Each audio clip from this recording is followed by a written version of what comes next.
ലക്ഷങ്ങൾ ചിലവഴിച്ച് കല്ലൂടിയിൽ നിർമ്മാണം പൂർത്തീകരിച്ച പൊതു ശൌചാലയം തുറന്നുകൊടുക്കാൻ നടപടികളില്ല. ബ്ലോക്ക് പഞ്ചായത്ത്, ഗ്രാമപഞ്ചായത്ത് അഭിപ്രായ ഭിന്നതയാണ് തടസ്സമെന്ന് ആരോപണം. എടവക ഗ്രാമപഞ്ചായത്ത് വിട്ടു നൽകിയ സ്ഥലത്താണ് ബ്ലോക്ക് പഞ്ചായത്ത് ജനകീയാസൂത്രണ പദ്ധതി 2021-22 ഉൾപ്പെടുത്തി 25 ലക്ഷം രൂപ ചെലവിൽ കല്ലൂടിയിൽ പൊതു ശൌചാലയം നിർമ്മാണം ആരംഭിച്ചത്. പ്രവൃത്തികൾ പൂർത്തീകരിച്ച് 2022 ഏപ്രിൽ 1 മുമ്പായി ഗ്രാമപഞ്ചായത്തിന് കൈമാറണമെന്നായിരുന്നു വ്യവസ്ഥ. 2023 ഫെബ്രുവരിയിൽ കെട്ടിടം പഞ്ചായത്തിന് കൈമാറണമെന്നാവശ്യപ്പെട്ട സെക്രട്ടറി ബ്ലോക്ക് പഞ്ചായത്തിന് കത്ത് നൽകി. കൈമാറാമെന്ന് ബ്ലോക്ക് പഞ്ചായത്ത് മറുപടിയും നൽകി. എന്നാൽ ടോയ്ലറ്റ് കെട്ടിടത്തിന്റെ മുകൾ നിലയിൽ ബ്ലോക്ക് പഞ്ചായത്ത് പ്രവൃത്തികൾ ആരംഭിച്ചതോടെ ഗ്രാമപഞ്ചായത്ത് സ്റ്റോപ്പ് മെമ്മോ നൽകുകയും ശൌചാലയം കൈമാറണമെന്ന് അറിയിക്കുകയും ചെയ്തു. ഇതിനെതിരെ ബ്ലോക്ക് പഞ്ചായത്ത് ഹൈക്കോടതിയെ സമീപിച്ചെങ്കിലും പ്രവൃത്തികൾ പൂർത്തീകരിച്ച് 4 മാസത്തിനകം ഗ്രാമപഞ്ചായത്തിന് കൈമാറാൻ കോടതി നിർദ്ദേശം നൽകുകയായിരുന്നു.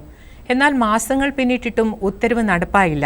വർഷങ്ങളായുള്ള ജനങ്ങളുടെ ആവശ്യത്തെ തുടർന്നാണ് പൊതു ശൌചാലയം നിർമ്മാണം ആരംഭിച്ചത്. വിദ്യാർത്ഥികൾ, യാത്രക്കാർ, വ്യാപാരികൾ എന്നിവർക്കെല്ലാം ഏറെ ഉപകാരപ്രദമായി മാറേണ്ട പൊതു ശൌചാലയമാണ് കാട് കയറിയും സാമൂഹ്യവിരുദ്ധരുടെ ഇടപെടലും കാരണം നശിച്ചുകൊണ്ടിരിക്കുന്നത്. ചിരകാല അഭിലാഷമാണ് ഇവിടെ ഒരു പൊതു ശൌചാലയം എന്നുള്ളത്. അങ്ങനെ ഒരു നിരന്തരമായ ആവശ്യത്തിൻ്റെ മുകളിലാണ് ഇങ്ങനെ ഒരു അനുമതി നമുക്ക് കിട്ടുകയും ഏതാനും വർഷങ്ങൾക്ക് മുമ്പ് ഇതിൻ്റെ പണി ബ്ലോക്ക് പഞ്ചായത്തിൻ്റെ നേതൃത്വത്തിലൊക്കെ ആരംഭിക്കുകയും ചെയ്തു. അപ്പോൾ ജനങ്ങളെല്ലാം ഏറെ പ്രതീക്ഷയോട് കൂടി അത് നോക്കിയിരിക്കുകയായിരുന്നു.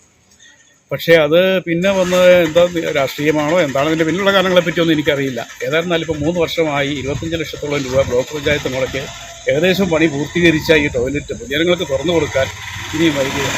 ഇപ്പോൾ എന്തൊക്കെയോ നിയമ കേസിൻ്റെ നൂലാമാലകളിൽ പെട്ട് കിടക്കുന്നു എന്നാണ് ഞങ്ങൾ പൊതുജനങ്ങൾ മനസ്സിലാക്കുന്നത്.